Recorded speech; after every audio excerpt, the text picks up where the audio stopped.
नमस्कार। पॉलिटिक्स में आप सबों का स्वागत है। और आज हम पॉलिटिक्स में बात शिवानंद तिवारी की उस फेसबुक पोस्ट की करने जा रहे हैं जिस पोस्ट के सहारे उन्होंने यह दिखाने की कोशिश की है कि नीतीश सिर्फ रीढ़ विहीन नेता नहीं है, वैचारिक तौर पर भी कभी उनकी प्रतिबद्धता किसी विचार से नहीं रहा। सत्ता के लिए विचार भी बदलते रहे, सत्ता के लिए गठबंधन भी बदलते रहे, सत्ता के लिए व्यक्ति को भी बदलते रहे, और कभी संकट की घड़ी में वो लड़ते हुए नहीं दिखे, हमेशा वो रण छोड़ दिखे। बात 2000 की हो, विधानसभा चुनाव में सरकार बनाए, 7 दिन सरकार रही, सरकार गिर गई, फिर लौट गए दिल्ली। 2000 से लेकर 2005 तक बिहार की राजनीतिक गतिविधियों में कोई दिलचस्पी नहीं दिखी उस तरीके से फाइट इट, जिस तरीके से सुशील मोदी जमीन पर उतरकर फाइट करते थे। नीतीश कहीं दूर दूर तक नहीं दिखे, कुर्ता झाड़ झाड़ के जो है सो वो अपनी सियासत की। फिर 2005 में पहली सरकार बनाने की कोशिश विफल ही रहा, दूसरी बार ये सरकार बनाए, फिर जो कुछ भी हुआ सबके सामने है। लेकिन एक सवाल है कि भाई ये जो इनका कथन है कि नीतीश रीढ़ विहीन है और फाइट करने की ताकत नहीं है।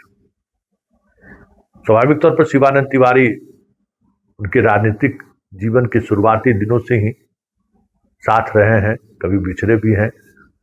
कई तरह की यादों को समेटकर शिवानंद तिवारी ने रखा है और बेबाक तरीके से वो अपनी बातों को सोशल पेज पर रखते भी हैं।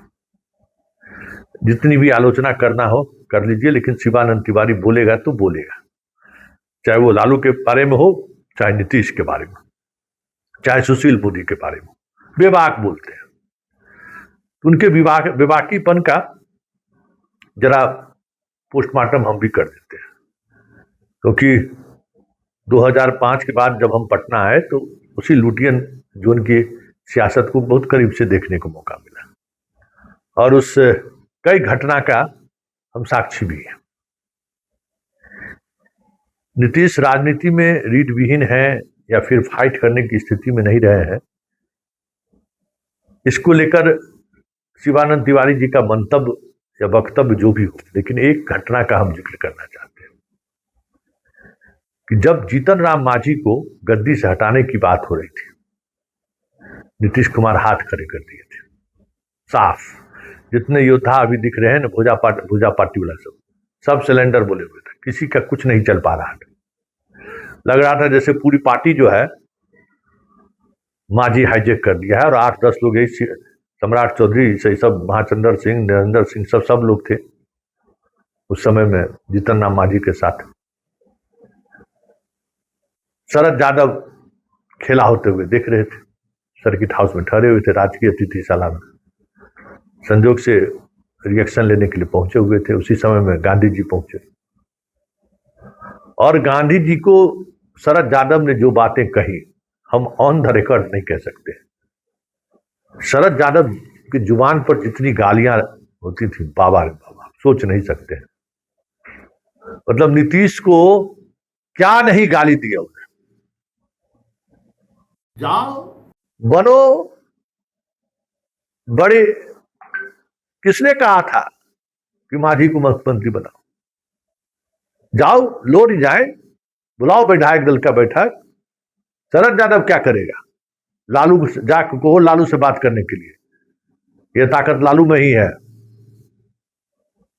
ताल ठोक के जो है सो खड़े रहेगा।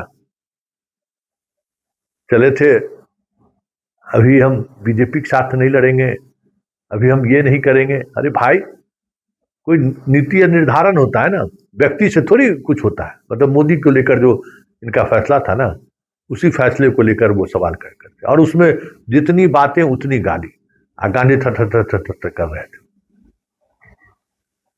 और उसके कुछ घंटे बाद लालू की सक्रियता बढ़ी मांझी को हटाने को लेकर। और ये एक ध्रुव सत्य है कि अगर लालू नहीं होते तो फिर आज मतलब दोबारा नीतीश मुख्यमंत्री नहीं बनते। पार्टी उनके हाथ से निकल चुकी थी।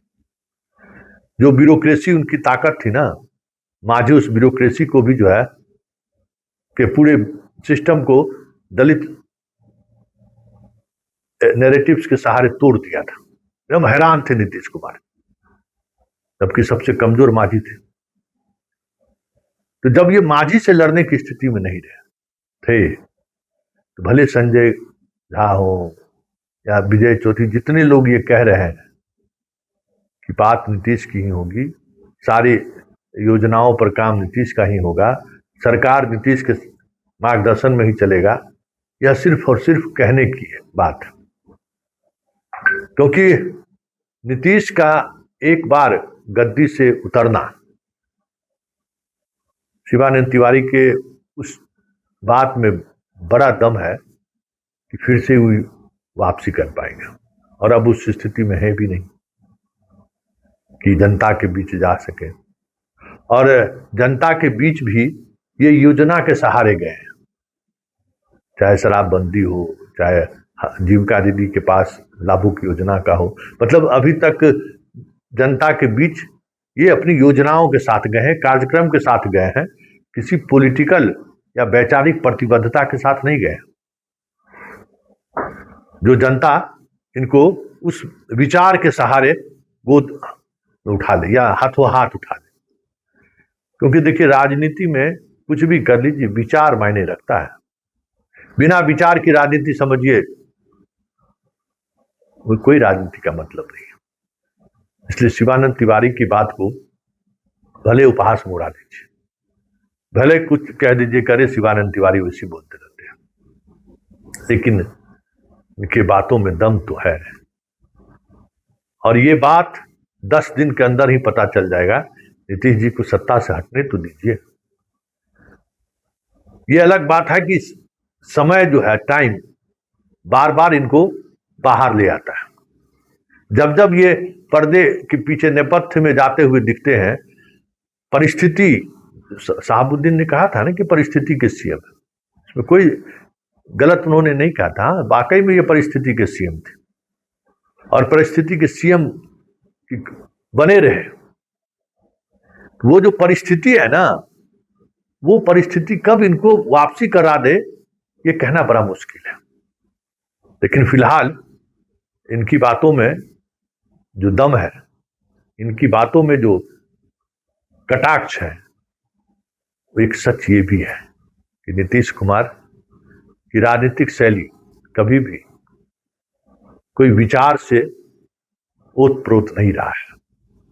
हमेशा सत्ता के सहारे चीजों को देखते रहे हैं और लोगों तक अपनी बात पहुंचाते रहे हैं।